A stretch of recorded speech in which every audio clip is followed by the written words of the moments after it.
Hello my lovely student, this is Mansi. Welcome back to the channel. Now we are going to start with our next chapter which is circles. So ये circle chapter का introduction होने वाला है बेटा. इसमें हम chapter में जो जो हमारे theorems हैं वो सब and बाकी सारी चीज़ें समझ लेंगे ताकि जब हम exercises के questions पे जाएं तो हमें ये सब easy लगे. ठीक है, चलो let's get started. बिल्कुल basic से start करते हैं. ये terms हैं, I am sure कि आपको ये सारी terms पता होंगी. फटाफट से रिवाइज कर लेते हैं.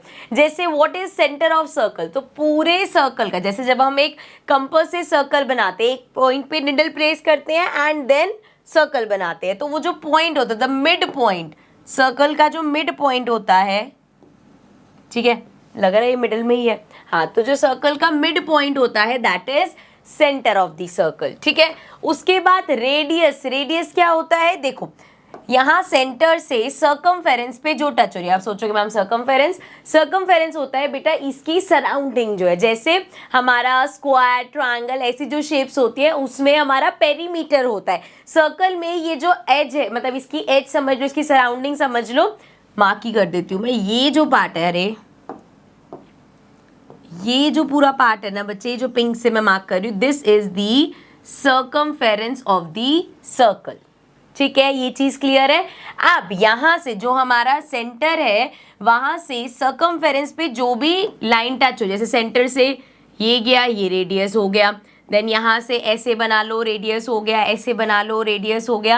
एंड ऑल्सो एक सर्कल की जो रेडियस है ना वो थ्रू आउट सेम रहती है, मतलब अगर 5 सेंटीमीटर है तो रेडियस उसकी यहाँ बना लो, सारी ही 5 सेंटीमीटर होंगी. ठीक है, ये थोड़ी सी शायद लाइंस बड़ी छोटी लग रही है, रीजन बीइंग कि सेंटर एग्जैक्ट सेंटर नहीं होगा. ठीक है, चलो क्या क्या कर लिया हमने, रेडियस बात कर ली. डायामीटर क्या होता है, डायामीटर होता है बच्चे जो यही, जैसे हमारा सर्कमफेरेंस है, मान लो इस पॉइंट से सेंटर से पास होते हुए सीधा जा रहा है, सो ये हो गया हमारा डायामीटर. ठीक है, इसी तरीके से मान लो ये पूरा ऐसे गया, ये हो गया डायामीटर. मतलब एक पॉइंट से सर्कमफेरेंस की स्टार्ट हुआ, दूसरे पॉइंट तक गया सेंटर को क्रॉस करते हुए, तो वो हमारा डायामीटर हो गया. ऑल्सो डायामीटर और रेडियस में एक रिलेशन होता है, जो डायामीटर होता है वो रेडियस का डबल होता है. क्यों, क्योंकि देखा जाए अगर हम ऐसे देखें, एक ये रेडियस है, ठीक है, एक हमारी ये रेडियस है. अब अगर मैं इस पूरे को ज्वाइन कर रही हूं तो ये मेरे पास क्या है, डायामीटर है, तो डबल हो गया रेडियस. ठीक है, समझ गए. So diameter is twice of radius. ठीक है, तो डायामीटर हो गया. अब ये कॉर्ड क्या होता है बच्चे, कॉर्ड हमारा होता है, जैसे डायामीटर को बोलते हैं लार्जेस्ट कॉर्ड. सो जैसे डायामीटर होता है वैसे ही कॉर्ड भी होता है, लेकिन डायामीटर क्या करता है, सेंटर से पास होता है. अब अगर इसी सर्कमफेरेंस पे मान लो एक पॉइंट ये है और एक इस पॉइंट पे, तो मैंने यहाँ पे सर्कमफेरेंस के 2 पॉइंट्स ज्वाइन कर दिए, वो मेरा कॉर्ड हो गया. सेंटर से पास हो ये जरूरी नहीं है, सो ये हमारा कॉर्ड हो गया. ठीक है, आप जरा इसको क्लियर करते हैं. देखो आगे, अब इस पे ये हो गया हमारा रेडियस, डायामीटर, कॉर्ड हो गया, सर्कमफेरेंस हमने डिस्कस कर लिया.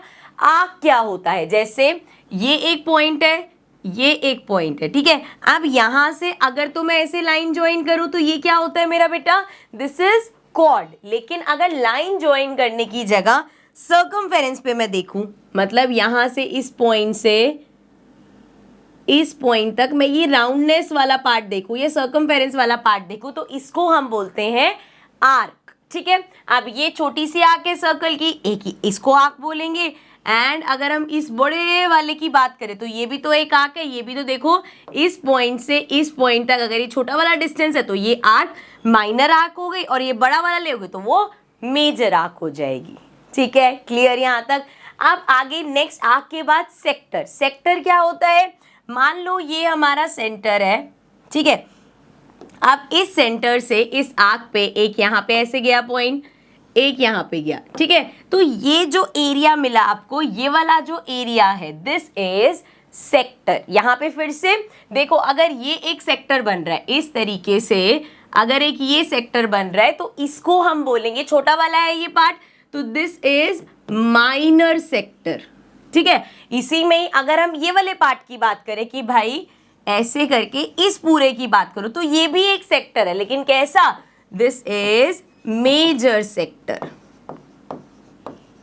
ठीक है, minor sector, major sector, arc हो गया, सेक्टर हो गया। सेगमेंट क्या होता है? सेगमेंट होता है बच्चे हमारा, जैसे मैंने एक आर्क ड्रॉ करी, यहां से यहां तक 2 पॉइंट लिए और फिर ये बना दी हमने आर्क, ठीक है। अब इन 2 पॉइंट्स को अगर मैं इस तरीके से ज्वाइन कर दूं, उस कॉर्ड से ज्वाइन कर दूं, तो जो ये बीच का एरिया मिला है ये हमें मिला है सेगमेंट। ये हमारा होता है सेगमेंट। अगेन छोटा वाला पार्ट माइनर सेगमेंट, बड़ा वाला पार्ट की बात करें तो वो मेजर सेगमेंट, ठीक है। सेक्टर होता है सेंटर से जब यूं जाता है ये पूरा होता है। सेगमेंट में हम कॉर्ड का यूज कर सकते हैं, गुचड़ मुचड़ कर दिया बस, ये हम कॉर्ड की हेल्प से जो कर रहे हैं वो हमारा सेगमेंट होता है। आई होप ये सारी टर्म्स आपको समझ में आ गई होंगी।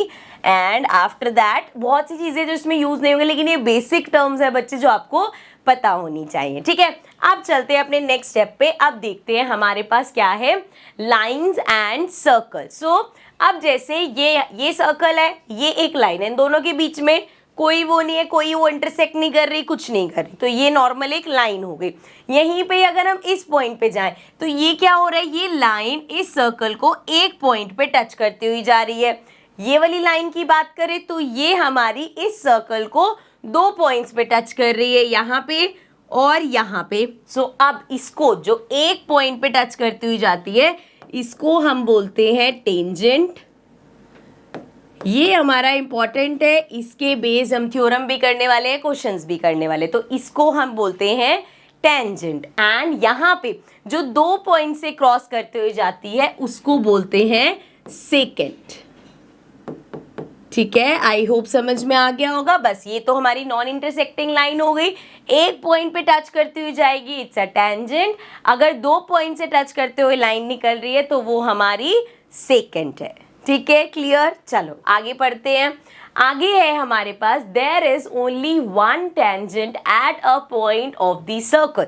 इसका क्या मतलब है बेटा, जैसे इस सर्कमफेरेंस पे आपने एक पॉइंट लिया तो इस पॉइंट से सिर्फ एक ही टेंजेंट है जो क्रॉस हो सकती है। इसके अलावा अगर आप इस लाइन से कुछ क्रॉस करने की कोशिश करोगे, देखो उस पॉइंट से यहां से क्रॉस किया, वो एक और पॉइंट पे टच करिए, मतलब ये टेंजेंट नहीं है। चलो थोड़ी सी टेढ़ी बना के देख लेते हैं कि यहां से इस तरफ कुछ देख लेते हैं। अगेन आप देखोगे क्या हो रहा है, इस पॉइंट से जा रही है, इस पॉइंट पे भी टच हो रही है। तो मतलब अगर हम एक सिंगल पॉइंट ले रहे हैं, एक सर्कल की बहुत सारी टेंजेंट हो सकती है, लेकिन एक जैसे ये पॉइंट लिया आपने, ये पॉइंट लिया आपने और ये पॉइंट लिया, अब इन सब पॉइंट से एक ही लाइन है जो पॉसिबल हो पाएगी, जो टेंजेंट बन पाएगी। जैसे ये गई, यहां से अगर हम देखें ये गई, बिकॉज वो सर्कल को कहीं और टच नहीं कर सकती, ठीक है। इसी तरीके से इस पॉइंट से देखेंगे तो वो ऐसे जाएगी। समझ में आया? तो ये लाइन समझ में आई। There is only one tangent at a point of the circle, ठीक है। किसी भी सर्कल पे कोई भी पॉइंट ले रहे हो, एक सर्कल की तो बहुत सारी टेंजेंट हो सकती है, लेकिन एक पॉइंट अगर आप ले रहे हो वहां से सिर्फ एक ही टेंजेंट क्रॉस हो सकती है, और कहीं से भी आप टेंजेंट क्रॉस कराने की कोशिश करोगे वो सर्कल को किसी और पॉइंट पे कट करेगी और वो टेंजेंट नहीं होगी, ठीक है। अब इसमें एक चीज और देखो, जैसे ये पॉइंट है जहां से टेंजेंट क्रॉस हो रही है, तो इस पॉइंट को हम क्या बोलते हैं, ये पॉइंट है या ये पॉइंट है, ये पॉइंट है, ये पॉइंट है, इन पॉइंट्स को हम बोलते हैं पॉइंट ऑफ कॉन्टैक्ट। यहां लिख देती हूं मैं, पॉइंट ऑफ कॉन्टैक्ट बोला जाता है इसको, ठीक है बच्चे, वो पॉइंट जहां से टेंजेंट टच करते हुए जाती है। Okay done. चलो आगे बढ़ जाते हैं। आगे देखो थ्योरम 10.1। अच्छा यहाँ पे मैं आपको थ्योरम तो एक्सप्लेन कर रही हूँ, अगर आप लोगों का, बिकॉज अभी जब से रैशनलाइज सिलेबस आया ना तो बहुत सारे चैप्टर्स में थ्योरम कैंसिल हो गई है, एंड स्कूल्स में ही आपको बता देंगे कि थ्योरम करने की जरूरत नहीं है। So do let me know, अगर इसका प्रूफ है तो मैं एक अलग से सेशन बनाऊंगी जिसमें हम अपनी 2 थ्योरम्स है, इसमें दोनों थ्योरम्स का मैं आपको प्रूफ सिखाऊंगी, ठीक है। अभी के लिए देखो है क्या theorem 10.1, the tangent at any point of a circle is perpendicular to the radius through the point of contact। so यहाँ पे समझो क्या बोला गया, देखो जैसे ये एक टेंजेंट बना ली मैंने, ठीक है। अब इसका पॉइंट ऑफ कॉन्टैक्ट कहाँ है, this is point of contact, अभी पढ़ के आए हैं हम। अब वो कह रहा है कि वो परपेंडिकुलर होगा रेडियस के, जैसे अगर सर्कल का ये सेंटर है तो रेडियस क्या होगी हमारी, this is going to be the radius. तो उन्होंने बोला कि ये रेडियस और ये टेंजेंट, ये रेडियस और हमारी टेंजेंट क्या होंगी, आपस में परपेंडिकुलर होंगी। जैसे अगर एक और टेंजेंट लेती हूँ मैं, मान लो मैंने ये टेंजेंट लिया, ठीक है, अब इसका पॉइंट ऑफ कॉन्टैक्ट कहाँ है, यहाँ पे है, तो रेडियस को ज्वाइन करके देखो, रेडियस देखो इस पॉइंट ऑफ कॉन्टैक्ट पे, सो दैट मीन्स ये हमारा परपेंडिकुलर हो जाएगा। ठीक है, समझ में आया? दोबारा से एक बार पढ़ते हैं। The tangent at any point of circle is perpendicular to the radius through the point of contact. So वो रेडियस के परपेंडिकुलर होगी कहाँ, जहाँ पॉइंट ऑफ कॉन्टैक्ट है हमारे पास। ठीक है, समझ में आ गया? चलो आगे बढ़ जाते हैं। ये कहाँ गैप हो गया? आगे देखो, अब हम बात, जैसे हमने लाइंस एंड सर्कल देखा था, अब हम पॉइंट्स एंड सर्कल देखेंगे। इसमें हमारे पास 3 केस आएंगे। पहला केस है there is no tangent to a circle passing through a point lying inside the circle.